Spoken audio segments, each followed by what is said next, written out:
이스라엘 백성들은 여리고성과 아이성을 차례대로 정복하였습니다. 그래서 이제 온 가나안 땅을 정복할 기회가 본격적으로 찾아왔습니다. 거대한 가나안 성의 두 개의 성, 여리고성 그리고 아이성이 멸망하여 사라졌으니 많은 가나안 민족들은 두려워하였습니다. 왜냐하면 이스라엘 백성들이 하나님의 명령으로 가나안 땅의 부족들을 살려두지 않겠다는 소문을 그들이 들은 것입니다. 그래서 가나안 민족 가운데 기브온이라는 한 작은 민족들이 꾀를 냅니다. 이스라엘에게 사신을 보냈는데 누더기 같은 옷을 입히고 또 곰팡이가 가득한 빵을 쥐어주면서 자신들은 가까운 종족들이 아니라 멀리서 왔다고 변장시켜서 보내게 됩니다. 그리고 이 사신은 그 변장을 함을 통하여 여호수아에게로 갑니다. 그리고 자기는 먼 나라에서 온 사신인데 여호수아와 이스라엘 백성들에게 화친을 맺고 싶다고 합니다. 이에 여호수아는 하나님께 묻지도 따지지도 않고 좋다고 여기며 이들과 동맹을 맺고 지켜주겠다고 약속합니다. 그러나 얼마 지나지 않아 이스라엘과 화친을 맺었던 이 족속은 가나안 인근의 기브온 족속이라는 사실을 깨닫게 되었습니다. 이 소식을 들은 이스라엘 백성들, 지도자들을 원망하였지만 이 약속은 어길 수 없었습니다. 왜일까요? 거룩하시고 전능하신 여호와 하나님의 이름으로 하였기 때문입니다. 그래서 여호수아는 이스라엘을 속인 기브온 거민들을 찾아가서 화가 나며 말합니다. 22절에서 23절을 보시면 쭉 요약하면 이렇습니다. 기브온 거민들이여, 너희가 어찌하여 우리들을 속였느냐? 이쪽 가나안 동네에 있으면서 멀리 왔다고 거짓말을 하느냐? 우리가 너희랑 맺은 화친은 여호와 이름으로 했기 때문에 어길 수 없고 반드시 지키겠지만 너희는 그 대가로 저주를 받아 영원히 나무를 패며 물을 깃는 자들이 되리라 라고 말합니다. 그래서 여호수아 때부터 기브온 거민들은 이스라엘 땅에 머물며 그들을 위해서 장작을 패고 물을 깃는 일을 도맡아 하게 됩니다. 여러분, 이 사건의 핵심이 무엇일까요? 하나님께 묻지도 따지지도 아니하고 기브온과 동맹을 맺은 여호수아의 실책일까요? 아니면 기브온 거민들의 거짓말이 잘못되었다는 것이 핵심일까요? 둘 다 아닙니다. 중요한 것은요, 기브온 거민들이 하나님 앞에 항복하며 목숨을 부지했다는 사실이 바로 이 이야기의 핵심입니다. 다음 그들의 대답을 보면 알 수 있습니다. 24절을 우리가 오늘 본문 24절을 함께 한번 읽어봤으면 좋겠습니다. 24절을 함께 읽겠습니다. 그들이 여호수아에게 대답하여 이르되 당신의 하나님 여호와께서 그의 종 모세에게 명령하사 이 땅을 다 당신들에게 주고 이 땅의 모든 주민을 당신들 앞에서 멸하라 하신 것이 반드시 들림으로 당신의 종들에게 분명히 들림으로 당신들로 말미암아 우리의 목숨을 잃을까 심히 두려워하여 이같이 행하였나이다. 기브온 거민들은요, 하나님께서 이스라엘 백성들에게 가나안 땅을 주실 뿐만 아니라 인근의 주민들을 모두 학살할 것을 명하였다는 사실을 듣게 되었습니다. 그래서 그들은 심히 두려웠고 자신들이 살기 위해 내린 결론이 바로 이스라엘을 속여서라도 살자라는 것이었습니다. 즉 그들은 다가오는 하나님의 심판을 피하고 생명을 이어가기 위해 여호와께 항복한 것입니다. 그런데 여러분, 또 한 가지 더 생각해 볼 것은요, 만약에 여호수아가 기브온 거민들이 처음에 했던 거짓말, 먼 나라에서 왔으니 화친을 맺어 주십시오라는 이 거짓말을 하나님께 먼저 물어서 그들의 거짓을 밝혔다면 하나님이 그들을 과연 죽이셨을까요? 아니요, 그들은 살았을 것입니다. 왜냐하면 이 기브온 백성들은 하나님을 두려워하고 이스라엘의 하나님이 살아계시다고 신앙 고백했기 때문입니다. 그것을 알 수 있는 증거 구절이요, 기브온 거민과 똑같은 말을 했던 사람이 나타나는데요, 바로 여리고성에 거주했던 기생 라합입니다. 그녀는 이렇게 고백합니다. 여호수아 2장 10절에서 11절에 이렇게 이야기합니다.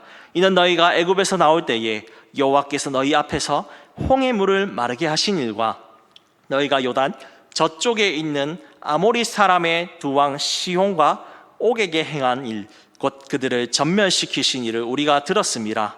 우리가 듣자 곧 마음이 녹았고 너희로 말미암아 사람이 정신을 잃었나니 너희의 하나님 여호와는 위로는 하늘에서도 아래로는 땅에서도 하나님이 신이라. 라합은 이스라엘 하나님이 하신 놀라운 일들, 아모리 왕과 또 시혼 왕 옥에게 행한 일들을 들었습니다. 그렇게 해서 자신이 죽을 것임을 알고 심히 두려워하였습니다. 하지만 그녀는 다른 사람들과 다르게 이 두려움의 대상인 하나님을 믿기로 결단하고 그 증거로 이스라엘 정탐꾼들을 숨겨주었습니다. 그리하여 이스라엘 정탐꾼들에게 붉은 줄을 집 창문에 달아놓으면 살 것이라는 약속을 받았고, 여리고성이 무너질 때 그녀와 가족들은 이 줄을 매달아 살게 되었습니다. 비록 오늘 본문에 나오는 기브온 거민들도 여호수아에게 거짓말을 한 죄가 있지만 라합처럼 용기를 내었고 하나님께 항복하였던 것이 중요한 겁니다. 그래서 그들 또한 라합처럼 이스라엘의 보호를 받게 되었습니다. 그런데 여러분, 가나안의 모든 주민들은 이들처럼 하나님 앞에 항복하며 온 것이 아니었습니다. 대부분의 백성들은 모두 하나님을 대적하고 싸우는 일에 앞장섰다라고 여호수아는 말하는데요, 11장 19절에 이렇게 말합니다. 기브온 주민 히비 족속 외에는 이스라엘 자손과 화친한 성읍이 하나도 없고 이스라엘 자손이 싸워서 다 점령하였으니. 다른 가나안 주민들은 생각했습니다. 여호와가 아무리 강해봤자 우리 가나안 주민들이 모두 모여서 이 이스라엘 백성들을 대적하면 우리는 반드시 이길 수 있으리라라고 생각하였습니다. 그러나 그것은 그들의 착각이었고 이 가나안 주민들은 모두 멸망하게 됩니다. 그러나 라합과 기브온 거민들, 이 소식을 듣고 두려웠고, 그래서 그들은 결단했습니다. 이전에 행했던 우상을 섬기는 것, 그리고 자신이 했던 기생과 같이 했던 음란했던 모든 죄와 악행들을 버리고 살아계신 하나님, 온 세상의 왕이신 하나님께 항복하는 것이 구원받는 길이라 생각하여 항복하며 나아왔습니다. 오늘 세상은 예수님을 4대 성인 중 한 명으로 압니다. 또 훌륭한 일을 하신 분이라는 것 이해하고 있습니다. 그러나 그들 대부분은 복음에 대해서 듣고 믿기 싫어합니다. 그들에게 복음은 무엇일까요? 우리 초등부 친구들 찬양하고 말씀드릴 때는 그렇게 얼굴이 굳어 있는데 오늘 점심 메뉴가 무엇입니까? 할 때에 미역국과 고기라고 하자 그렇게 방긋 웃었던 친구들의 모습을 보면서, 복음은요, 듣는 사람의 기분을 좋게 하는 것입니다. 이것은 세상의 복음입니다.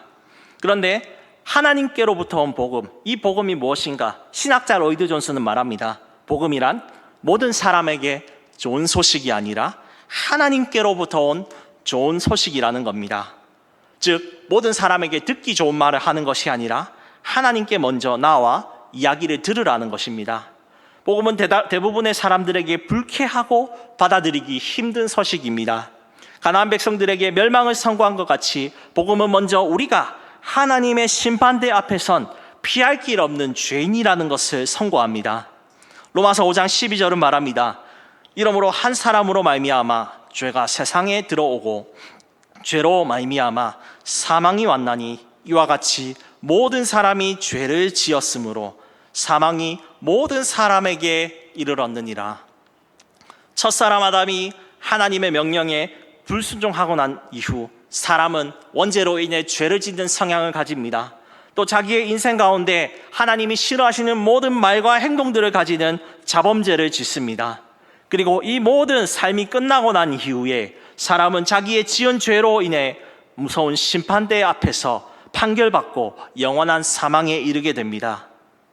이 소식을 사람들이 들으면 그런 심판은 없다라고 부인합니다. 왜냐? 하나님은 사랑이시라는데 어찌 자기를 믿지 않는다고 영원한 심판의 지옥에 넣을 수 있냐라고 욕을 하며 부인하는 것이죠. 이렇게 대부분의 사람들은 복음을 거부하고 나는 죄인이 아니다라고 떠납니다. 그러나 이 복음을 듣고 찔려서 우는 자들이 소수 나타납니다. 내가 이 하나님의 심판대가 앞에 나타났구나.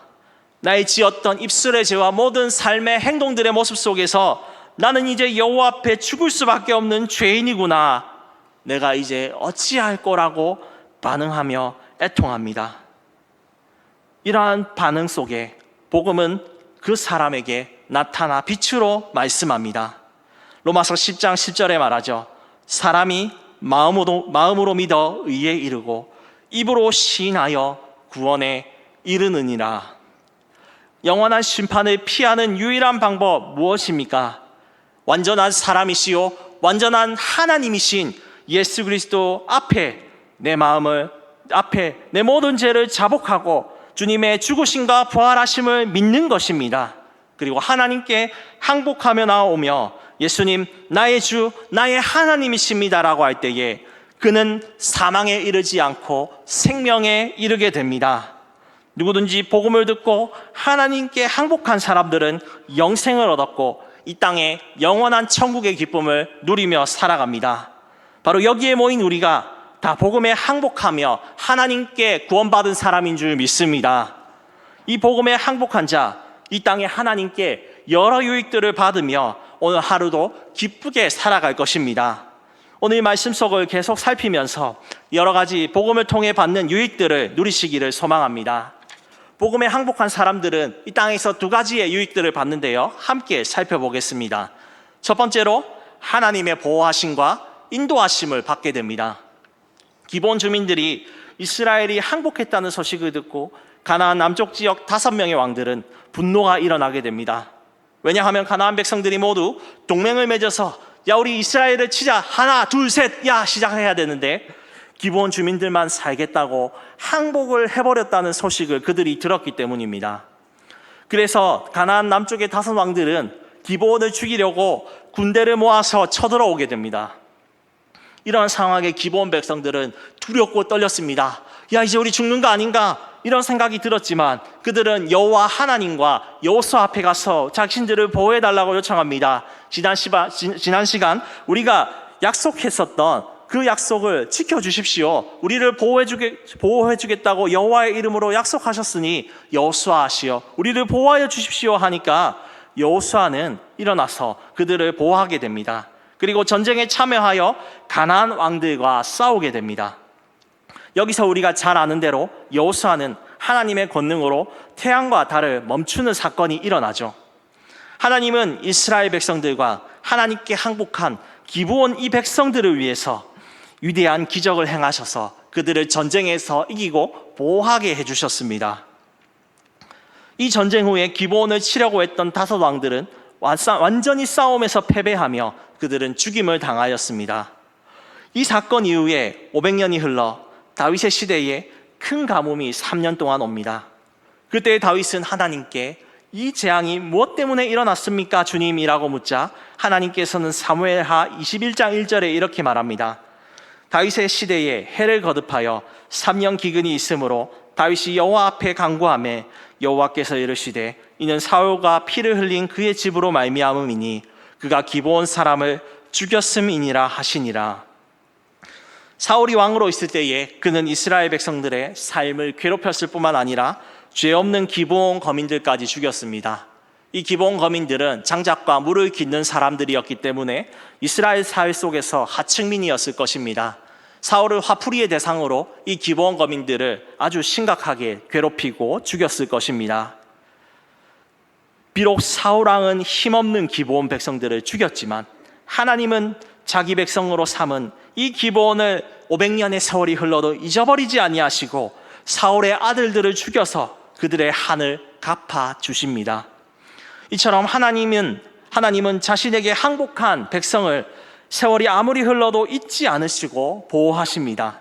왜냐하면 하나님께 항복하여 나오는 자에게 주님께서는 영원한 보호와 인도를 말씀에서 약속하셨기 때문입니다. 오늘도 하나님께 항복하여 나온 우리를 하나님은 잊지 아니하시고 눈동자와 같이 보호하십니다. 우리 시편 91편 4절을 우리 함께 읽어보겠습니다. 그가 너를 그의 기치로 덮으시리니 내가 그의 날개 아래에 피하리로다. 그의 진실함은 방패와 손방패가 되시나니. 복음을 위해 살아갈 때 여러 가지 어려움도 오고요, 공경에 처할 때가 있을 것입니다. 그러나 기억하십시오. 하나님은 이러한 환난 가운데도 우리와 항상 함께 계시며 세월이 지나도 우리를 잊지 않고 영원히 보호하십니다. 시편 23편 6절 다윗은 말합니다. 내 평생의 선하심과 인자하심이 반드시 나를 따르리니 내가 여호와의 집에 영원히 살리로다. 다윗에게 참으로 고난이 많았습니다. 부모님은 자신을 기대해 주지도 않았고요. 또 사울 왕에게 십수년을 피해 다녔고 심지어 자기 아들이었던 압살롬에게 피해 다니면서 이스라엘 땅을 밖에 돌아다니고 또 피해야 됐던 시기가 있었습니다. 그러나 하나님께서는 그를 평생의 선하심과 인자하심으로 보호하시며 그를 영원히 평안 가운데 인도하셨습니다. 성도 여러분, 다윗을 하나님께서 다윗과 기브온 백성을 이처럼 끝까지 보호하셨듯이 오늘 하나님 앞에 항복한 우리를 주께서 영원히 보호하고 지켜주심을 믿으시기를 축복합니다. 이 유익을 누리며 사는 우리 모두가 되기를 주님의 이름으로 축복합니다. 복음에 항복한 사람들이 받는 유익은요, 두 번째로 하나님께 즐거이 헌신하는 것입니다. 기브온 거민들은 이스라엘 하나님께 항복하고 난 이후에 이스라엘 땅에 살면서 맡겨진 일은 장작을 패고 물을 깃는 일이었습니다. 그들은 꾸준히 행하였습니다. 이 헌신은 이스라엘이 망한 이후에도 계속되는데요, 이스라엘이 바벨론에게 망하고 더 이상 기브온 거민들은 이스라엘에 종속되어 수종드는 일을 할 필요가 없었습니다. 그런데 이스라엘 백성들이 바벨론 땅에 돌아와서 성벽과 성전을 짓는 일을 할 때에 이 기브온 백성들도 그들과 함께 마음을 같이하여 일하게 됩니다. 느헤미야 3장 7절에 이들의 이름이 나오는데요, 이렇게 제가 읽겠습니다. 그 다음은 기브온 사람 물라대완 메로노스 사람 야돈이 강서쪽 총독의 관할에 속한 기브온 사람들 및 미스바 사람들과 더불어 중수하였고, 이스라엘 백성들만 하나님의 거룩한 일을 한 것이 아니라 기브온 거민들도 예루살렘 성벽을 건축하였습니다. 기브온 거민들은 바벨론 땅에 그냥 살며 좋은 문화와 시설들 속에 행복을 누리면 됩니다. 그런데 그들이 왜 이 성벽을 건축하는 일에 이스라엘 백성들과 함께 바벨론에 돌아와서 하고 있는 것일까요? 그것은요, 기브온 거민들이 나는 바벨론에 저 귀한 저 기쁜 향락과 유흥을 누리기보다는 나는 하나님을 섬기고 이 성벽을 다시 짓는 일이 나에게 가장 큰 기쁨과 보람이다라고 고백하며 다시 돌아와 일하는 것이기 때문입니다. 그들은 여호수아 이후로 대대손손 물을 깃고 창작을 패는 헛된 일을 하였습니다. 그래서 어떤 자녀들은요, 이를 보면서 얘기했을 것입니다. 부모님, 우리는 왜 이런 헛된 일만 하는 거예요? 그냥 이스라엘 떠나서 배신하고 우리가 주인이 되어서 왕을 세우고 살아가면 안 될까요? 라고 물었을 수도 있었겠죠. 그때 기브온 거민들은 말합니다. 얘들아, 우리는 하나님께서 여호수아 시대부터 1000년이 지나기까지 우리를 보호해 주셨단다. 그리고 우리를 이스라엘 백성들처럼 자녀 삼으시고 우리를 지켜주시고 우리에게 이 귀한 일을 맡겨주시니 우리가 이 허드렛 일이라 할지라도 열심과 기쁨으로 섬겨야 되지 않겠니? 라고 말하며 자녀들에게 이유를 알려주고, 그리고 자녀들과 후손들이 이 일을 계속하도록 독려했을 것입니다. 그렇게 했기 때문에 기브온 거민들이 1000년의 세월이 흘러도 계속해서 여호와께 헌신하는 것을 멈추지 않고 예루살렘 성벽까지 이스라엘 백성들과 함께 만든 것입니다. 하나님 나라는 즐거이 헌신하는 자들을 통해서 세워집니다. 왜냐하면 주님께서 우리의 마음의 중심을 보시고 일하시기 때문입니다. 사도 바울은 평생의 헌신으로 신약 시대에 많은 교회를 세웠습니다. 매질을 당하고요, 3차 전도 여행에 거친 1만 킬로미터의 그 거리도 마다하지 않고 일하였습니다. 왜입니까? 죄인 중에 괴수였던 자신을 하나님께서 이방의 그릇으로 세우셨기 때문에 그는 그 어떤 환난과 고난에도 기쁨과 즐거움으로 감사하여서 3차 전도 여행, 그리고 로마에 가기까지 온전히 섬겼고 하나님은 이를 통해 수많은 신약의 교회들을 세웠습니다. 사사시대에 많은 이들이 내 마음대로 살아갈 거야, 나의 소견대로 살아가며 나의 동족을 죽이고 하나님 말씀대로 음란과 살지 않고 음란과 타락으로 살아가겠다고 다짐할 때에 두 사람, 베들레헴에 있던 두 사람, 룻과 보아스, 두 사람의 하나님 앞에 살고자 하는 자비와 헌신, 헤세드를 통해서 하나님께서는 하나님의 마음에 합한 자 후손 다윗을 낳게 되었고, 이 다윗은 사사시대를 끝내고 하나님이 다스리는 왕정 시대를 만들게 되었습니다. 이처럼 복음에 항복한 사람들은 헌신의 기쁨으로 참여합니다. 왜냐하면 섬김은 나만 손해보는 것으로 끝나는 것이 아니라 주님께서 나에게 복을 주시고 이를 통해 하나님 나라가 확장되게 해주시기 때문입니다. 기브온 거민들은 비록 허드렛 일이었지만 기쁨으로 섬겼습니다. 그리고 그들은 위대한 하나님의 사역에 동참하게 되었고 하나님의 생명책에 기록되게 되었습니다. 우리 또한 이 말씀을 기억하면서 맡겨진 그 일에 최선을 다하고 기쁨으로 섬길 때에 하나님은 나의 이 헌신을 통해 하나님 나라를 확장시키는 줄 믿으시기를 바랍니다.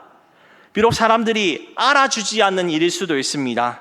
그런데 여러분, 이 작은 일에도 기브온 거민들처럼 기쁨으로 섬기는 자는 주님께 복과 은혜를 받습니다. 잠언 22장 29절을 이렇게 말합니다. 내가 자기의 일에 능숙한 사람을 보았느냐? 이러한 사람은 왕 앞에 설 것이요 천한 자 앞에 서지 아니하리라. 하나님 앞에 열심히 작은 일이라도 최선을 하는 자, 그 일에 능숙하게 되며 높은 자들을 만나고 또 하나님 앞에 귀하게 쓰임받는 그릇이 될 것입니다.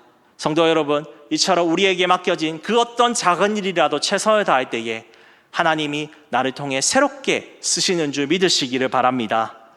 또한 우리는 이 즐거운 헌신하는 특권을 우리 자녀들에게 물려주어야 할 줄 믿습니다. 내가 교회에 어떤 일이든지 즐겁고 기쁜 마음으로 할 때에 자녀들은 우리의 모습을 보면서 수정교회에서 찬양팀 하는 것, 또 여러 가지 식사를 만드는 것, 또 차량 봉사하는 것, 또 알게 모르게 뒤에서 섬기는 것은 정말 기쁘고 복된 일이구나, 나도 커서 열심히 해야겠다라고 다짐하며 섬기게 될 것입니다. 기브온 거민이 1000년이 넘도록 섬긴 것 같이 우리 자녀들과 수정교회 모든 후손들이 이 수정교회를 즐겁게 헌신하는 영적 보아스와 야긴과 같은 기둥들이 될 줄 믿습니다. 성도 여러분, 또한 이 헌신을 통하여서 새로운 시대가 열리게 될 줄 믿습니다. 지금은 어떤 시대입니까? 사람들이 존경을 하지 않는 시대입니다. 자기 마음대로 살아가며 개인주의를 추구하는 시대입니다. 그러나 하나님께서는 헌신하는 한 사람을 통하여서 새로운 역사를 만들어 가십니다. 룻과 보아스를 통하여 다윗을 만든 것 같이, 또 한나의 눈물의 기도를 통하여 놀라운 하나님의 뜻을 증거하는 사무엘을 태어나게 한 것 같이 하나님께서는 우리 한 사람의 헌신을 통하여서 새로운 시대를 열어가게 하는 줄 믿으시기를 바랍니다. 말씀을 정리하겠습니다. 복음은 세상 사람들에게는 어리석고 미련해 보이는 이야기입니다. 예수가 나를 위해 죽었다가 살아난 그 이야기, 신화와 같은 이야기입니다. 그러나 앞으로 다가올 심판과 영원한 죽음 앞에 유일하게 피할 수 있는 길, 그 십자가 앞에 울고 하나님께 항복하는 자들, 진정 복된 자들이요 영생을 누리는 자들입니다. 우리는 바로 이 복음 앞에 항복하여 하나님께 선 자들입니다. 이 복음에 항복하며 살아가는 사람들, 여호와 앞에 영원히 복과 은혜를 받으며 살아갈 것입니다. 또한 즐거이 헌신하며 주의 나라를 위해 살아가는 자들, 그 이름이 별과 같이 주님 나라의 책에 기록될 줄 믿습니다. 이 말씀을 생각하며 주님 이렇게 소망합시다. 복음에 항복한 사람으로서 하나님이 주시는 이 특권과 유익들을 우리가 누리게 하여 주시옵소서.